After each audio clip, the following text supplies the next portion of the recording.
Et salut à tous, salut à toutes, on se retrouve aujourd'hui pour la première vidéo donc d'analyse d'une de mes parties de TPC. Donc je vous fais cette vidéo d'analyse, bien que c'était une partie contre un 1550 je pense, parce que c'était la première fois que je jouais un peu un style de jeu qui n'est pas le mien. Et j'ai essayé en fait pendant toute la partie de juste de faire passer avant mon attaque le fait que ces pièces doivent avoir le moins de cases possible et essayer plus de l'empêcher de jouer qu'autre chose pour moi après avoir tout le temps de me mettre en place. Donc c'est un style de jeu, bah vous savez peut-être que c'est pas vraiment comme ça que je joue d'habitude, mais c'est quelque chose qu'il faut savoir faire. Et donc là, bah, j'ai profité du fait que j'avais un adversaire qui était théoriquement plus faible pour essayer de mettre ça en place. Alors donc on va partir donc sur les premiers coups. Donc j'ai appuyé là, voilà. D4, E6, cavalier F3, toujours avec l'espoir de retomber dans une colle. D5, voilà, je peux retomber dedans. Alors ici donc je mets juste mes pièces en place. Donc déjà on peut presque considérer que B3 est un coup prophylactique par rapport à C4, mais bon B3 je le jouerai dans tous les cas. Alors ensuite cavalier C6, A3, donc de nouveau on empêche le cavalier de venir chercher le fou, parce que ce fou là on veut le garder à tout prix. Alors fou D7, hop. Alors ici on va préparer notre propre poussée du pion E, et on empêche en même temps ici ce cavalier d'arriver sur la case E4. Tour C8, petit roc. Alors ici déjà je suis content parce que moi il m'ouvre la colonne E. J'ai ces deux cases, ces cases E5 et E4 sont primordiales. Et lui, sa colonne C, il n'y a pas vraiment de raison qu'elle donne quoi que ce soit, étant donné que j'ai mon fou ici qui tient parfaitement la case C2 et qui est difficilement attaquable. Déjà, de par le fait qu'il ait échangé ici sur des 4 en fait. En échangeant sur des 4, il perdait plus ou moins tout ce qu'il pouvait avoir comme contre-jeu à l'aile dame. Donc là, je suis plutôt content d'avoir échangé de pion. Fou de 6, il continue à sortir ses pièces. Et voilà. Et déjà ici, lui peut-être un moyen de se libérer aurait été de réussir à pousser son pion E. Et c'est pour ça que hop, fou B2 et on double ici la case, c'est-à-dire autant de fois que lui. Et donc il ne peut actuellement pas pousser son oui, on triple tient la case, c'est ça que je voulais dire. 1, 2, 3 fois, alors que lui il n'y a que 2 fois. Donc il ne peut pas pousser ce pion E, donc il ne sait pas se libérer. Alors, rock, hop, maintenant on va carrément occuper la case nous-mêmes. Dame B6, alors Dame B6 j'avais pas prévu. Et ici le meilleur coup aurait probablement été ce cavalier 6 sur F3.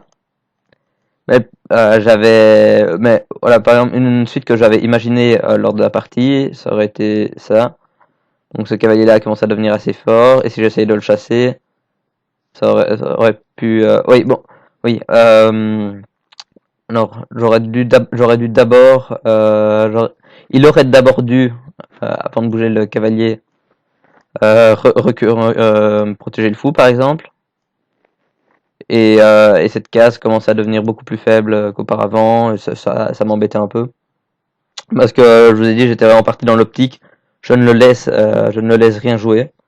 Donc je me dis bon de toute façon voilà, je rejoue cavalier F3. De toute façon, il ne peut rien jouer, hein, il peut pas pousser le pion. S'il essaye de jouer dame C7 par exemple pour essayer de pousser son pion, pour avoir 3 pièces pour pousser du pion, eh bien pas de problème, moi je joue juste tour E1. Donc je me disais bon je suis pas pressé, donc je peux juste revenir avec le cavalier sur F3. Voilà, cavalier E7, hein, il essaye de repasser ses pièces parce que ce cavalier là était juste mauvais. Alors ici, hop, je vois une menace, c'est que ce fou là, je ne veux jamais le donner. Et ici, il menaçait de venir l'échanger là, étant donné que je ne pouvais pas bouger le fou à cause de la tour derrière. Donc tout simplement, hop, voilà, dame E2, je contrôle ici la case B5. Donc je suis content, c'est ce fou-là a ici deux cases sur lesquelles il peut aller, et ces deux cases qui n'a rien. Donc son fou blanc est assez pourri, je suis assez content. Cavalier G6, donc je vous ai dit que vous voulez venir ici soit sur G6, soit sur F5. Bah, hop, je viens de perdre mes flèches, moi. Voilà. Donc je vous ai dit qu'il voulait ici venir soit sur G6, soit sur F5. Il a choisi d'aller sur G6, voilà, pour menacer ici donc cette double attaque. Puisque de nouveau, lui, s'il arrive à prendre ce fou-là, c'est le fou qui pointe vers son roi, donc c'est un peu son objectif, et moi je veux surtout ne pas le donner. Donc voilà, j'ai 3, je tiens la case. Comme il ne peut pas pousser le pion E, et que ce fou-là est donc dégueulasse, bah, mes cases blanches, il n'y a pas vraiment de problème, puisque son fou est très très mauvais. Donc j'ai pas de problème ici donc à pousser G3 pour tenir la case F4 et éventuellement la case H4. Hein, ça peut me permettre de pousser mon pion H par exemple. Donc ici, voilà, dame D8. Il sait même plus quoi jouer en fait. Et hop, voilà, je rajoute un contrôle sur ces deux cases-ci. Donc pour de nouveau l'empêcher d'y mettre une pièce, il n'a pas de jeu. Tour E8, comme vous voyez, il fait un tour E8, il essaye de faire quelque chose de ses pièces, mais ça donne rien étant donné que voilà, cette tour-là sur F8 avait une case en E8, là maintenant, Youpi, elle en a deux, elle en a une en E7, une en F8. Quoi. Et voilà. Et donc maintenant que j'ai tout qui est bien en place, je remets mon cavalier sur E5, et vous pouvez voir que bon, ça c'est son bon fou, il a pas envie de le donner. Lui, je vais pas le prendre de toute façon, mais il est dégueulasse. Hein. Maintenant, il lui reste une case. Alors, ce cavalier-là, s'il le donne là, youpi, ça me fait un splendide pion sur E5. Donc, ce cavalier-ci, il est nickel, là où il est. Alors, hop, bon, il pousse à 6. Ça veut pas. Il a vraiment plus de coups. Hein. Il va peut-être essayer de prendre un peu d'espace, mais c'est pas dingue. Hop, F4, je consolide encore sur E5. Et de nouveau, ces pièces, en fait, aucune de ces pièces ne joue. Vous pouvez voir. Aucune de ces pièces ne joue, quoi. Elles sont toutes là-dedans, quoi. Et elles font rien, quoi. C'est limite si elles sont dans ce rectangle-là, et hop, et elles ne peuvent quasiment pas en sortir, à part peut-être la tour qui veut partir ici, quoi. Donc, voilà. On joue tour E7, je sais pas, il veut. Oh, oui, après, il va essayer de jouer x8 tour C7. Vous allez voir, c'est pas brillant comme plan. Alors là, fou B8, à mon avis, il veut pouvoir prendre ici sans qu'il n'y ait de double attaque. Et ce qui se passe, c'est que là, alors, je vais jouer A3. Donc moi, je menace de me mettre ici sur la diagonale. Et ça devient vachement embêtant parce que en fait après il a plus de cases pour son cavalier si je pousse le pion, etc. Enfin donc actuellement il a encore des cases, mais enfin, non, c'est pas ça le problème. Le problème c'est juste qu'il va devoir reculer la tour. Ce fou là qui est pas encore génial ici, il va avoir la plus belle diagonale qui pourrait avoir, donc là je l'oblige à jouer fou D6. Et l'idée, c'est que maintenant je peux pousser à 5 et il ne peut pas reprendre ici parce que hop, voilà, il y a une double attaque. Donc, il est sur H5, il est obligé de jouer cavalier F8. Donc ici, qu'est-ce qu'on va faire? On voit que malheureusement, avec ce coup A4, on a laissé des diagonales ouvertes, enfin la case B4 pour ouvrir et une diagonale ouverte alors pour son fou. Hop, tour C1.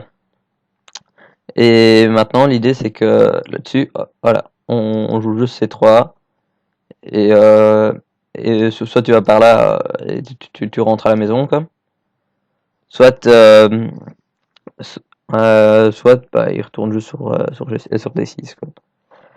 Et on a encore un petit peu, on a encore un peu repris de l'espace, tout ça. Donc on est content. Non, et je dis n'importe quoi, hein, sur ces trois là. On ne va surtout pas jouer B4. Voilà, on a la diagonale pour le fou ici maintenant. Voilà, et peut-être qu'il faudra la consolider. Ça, je ne sais pas encore.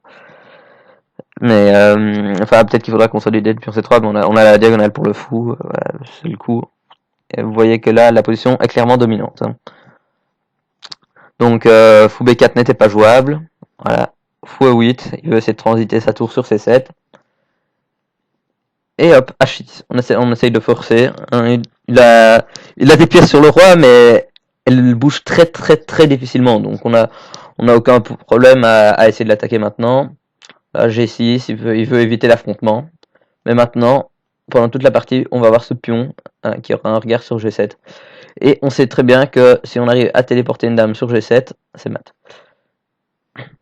Donc voilà, ici, de nouveau, moi mon plan aurait été de pousser peut-être 2 fois le pion ici, puis peut-être mettre le cavalier sur G4 pour avoir des accès aux cases F6, tout ça. Et donc ici, ce que j'ai fait, c'est que voilà, je protège mon pion F4, comme ça le fou sur des coups comme le cavalier G4 dont je vous parlais, aura tout simplement. Oui, parce que enfin, partons sur on va dire un coup aléatoire. Voilà, si je commence le plan directement, j'avais un peu vu ces variantes là. Hop. Et j'avais pas spécialement envie de reprendre ici parce que j'ai l'impression que c'était pas que peut-être je lui redonnais un peu d'espace et sur ces variantes-ci je perdais le pion en fait. Et donc c'est un peu pour ces variantes-là que je joue tour F1 et donc maintenant je pourrais tout simplement reprendre le fou. Donc tour C7, voilà. Là maintenant, de nouveau sur fou B4, ça commence à devenir un peu embêtant. Peut-être qu'on va avoir des fou B4, fou C3 pour aller challenge le fou, tout ça. Il va peut-être taper sur le pion D4. Donc ça m'arrange moyennement. Et chaque pièce qu'il n'échange pas, par exemple s'il échange sur ce cavalier, c'est des pièces pourries chez lui, quoi. C'est des pièces qui l'empêchent de bouger. Donc c'est pour ça que je joue C3. Voilà, il recule le cavalier. Et alors ici, moi je vois par exemple si je joue un coup comme on va dire comme B4, il pourrait y avoir cavalier, il y avait quelque chose comme fou prend, pion prend, et voilà, et dame G5 qui gagne un pion. Donc de nouveau ici je vais anticiper les plans qu'il aurait pu avoir, et voilà, roi G2. Qui protège déjà le pion G3 et qui permet à la tour de coulisser directement sur H1 si jamais il se mettait à jouer un plan comme ça. Et après, ça serait plus facile de ramener nos autres pièces, etc. Donc ici, il va mettre du cavalier cette fois. Donc de toute façon, alors il ne peut pas venir directement avec la dame. Hop. Ici donc fou7. Et là de nouveau, il va avoir je vais peut-être réactiver un peu son fou, mais vous voyez bien que celui-là est extrêmement dégueulasse. Et alors ici, boum, A5. Alors l'idée, c'est de nouveau éviter qu'il ait du jeu sur l'aile dame en l'empêchant de pousser son pion, de pousser facilement son pion. Et si jamais il met tout en œuvre pour réussir à le pousser, en fait il y a l'autre qui tombe. Donc on est quand même content, quoi. Donc c'est un peu ça l'idée. Donc A5, de nouveau j'empêche je l'empêche de se libérer. Donc là voilà, c'était un peu prévisible, donc voilà, fou G5. On protège le pion directement. Il veut se libérer par F6. Voilà, on échange. Et voilà, et là maintenant, on active le cavalier qui était là en attente sur D2. On savait très bien qu'il aurait une bonne case F3. Et ici, si on arrive, vous l'avez vu tout à l'heure, à mettre un cavalier sur E5 est monstrueux. Si jamais il arrive sur G5, il peut aussi avoir des vues sur certaines cases où il serait intéressant. Alors, voilà, tour E7. Lui, il essaie de se libérer en jouant E5. Mais voilà, on active la dernière pièce qui n'était pas. Et hop. Et là, directement, on lui dit, bah non, non, désolé, tu ne pousseras pas ton pion. Puisque si tu pousses ton pion, je prends ta tour. Donc voilà, il bouge à tour. Donc de nouveau, maintenant, je suis de nouveau supérieur sur ce pion. Hein. Enfin, sur cette case. Voilà. Donc ici, ce qu'on va faire, c'est que maintenant, bien sûr, le pion C est attaqué. Donc ce pion-ci, hop, j'en fais la petite flèche rouge, est attaqué. Voilà, on intercale le fou pour reprendre le pion, pour protéger le pion, on intercale comme. Et vous voyez que le fou ici est quand même autrement plus fort qu'il était sur B2. Quoi. Donc en 2-3 coups, il s'est clairement amélioré. Juste du fait que ce fou aussi a disparu de la diagonale. Donc vous voyez, il était un peu forcé à rester sur une mauvaise diagonale pour empêcher mon fou d'arriver ici sur C5.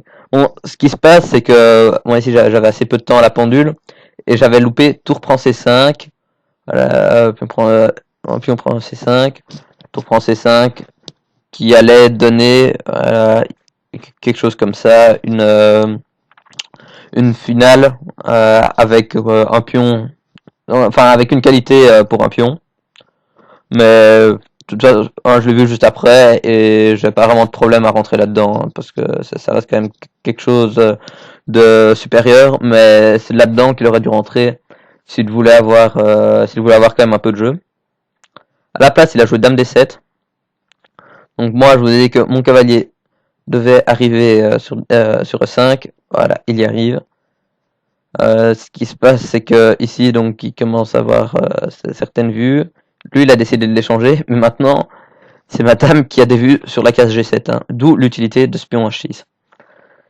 Alors, il se passe qu'il a joué ici tour C6, et que moi, comme j'avais très très peu de temps à pendule, enfin, je venais de terminer, allez, je devais avoir mes 30 secondes du coup précédent.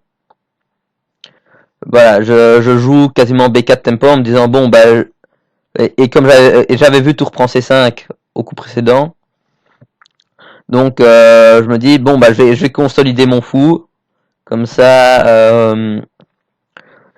et comme ça maintenant je perds plus de pions s'il donne la qualité et je regagne mes 30 secondes parce que c'était une cadence avec 30 secondes d'incrément. Et là il décide dame C7 et là je commence à calculer quelque chose, c'est tour FC1 en voyant que j'ai des menaces de mat avec le fou. Hop, on va plutôt faire la flèche en rouge, voilà. Et je le calcule, je suis en train de le calculer quand je vois qu'il me reste 5 secondes. Et je me dis, ah, s'il y a un coup, je risque d'échanger les dames et j'ai pas spécialement envie.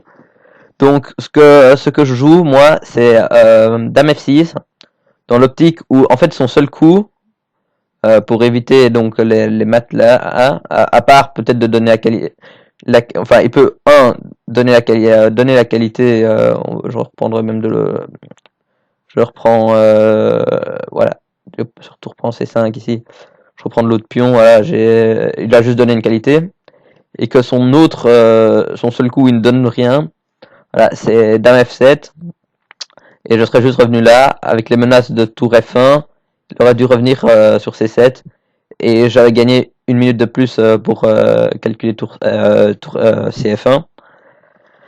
Et il se passe que donc sur tour CF1, malheureusement, enfin, ou heureusement, ça fonctionnait. Donc, on menace ici mat. Il se passe que il ne peut pas intercaler une pièce, sinon il y a mat sur G7. Donc, il ne peut pas, par exemple, s'il bouge le fou pour protéger le cavalier, il y a mat sur G7.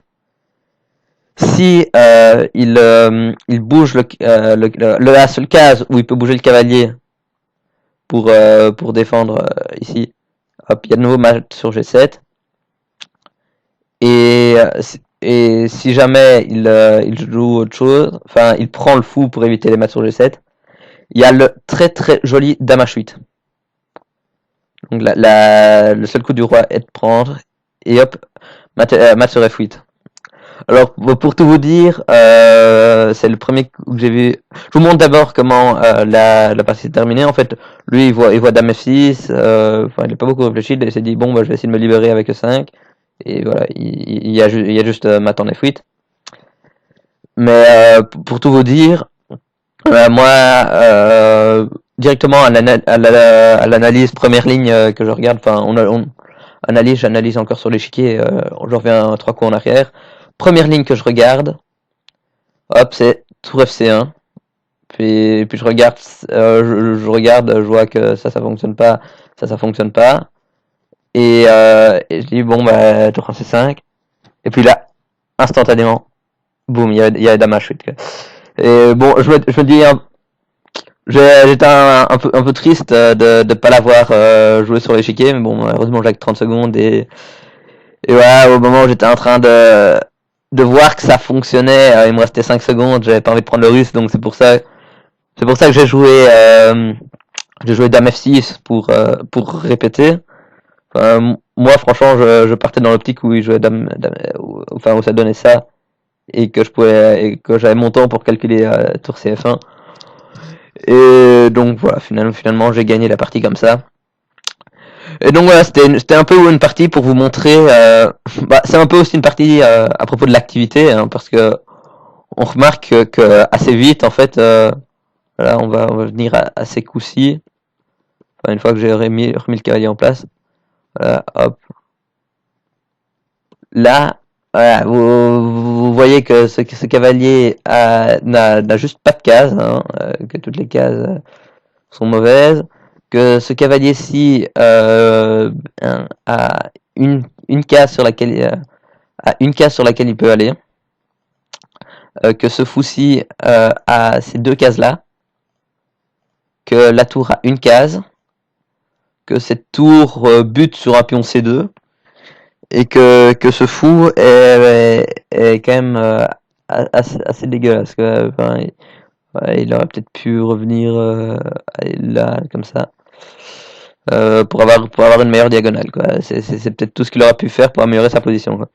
Donc voilà, et comme on voit, donc après, à partir du moment où c'est moi qui l'activité, je n'ai plus qu'à voilà, j'ai plus qu'à juste mettre un peu mes pièces en place, hein. Vous voyez que hop, j'ai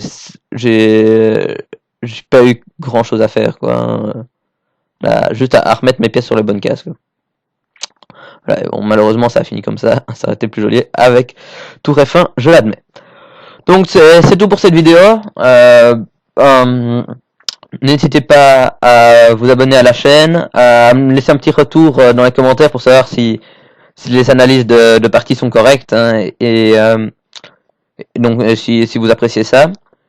Et puis moi je vous dis à bientôt pour une prochaine vidéo, et ben n'oubliez pas de liker la page Facebook que je mettrai comme d'habitude dans la description, et puis d'ici là portez-vous bien, ciao ciao.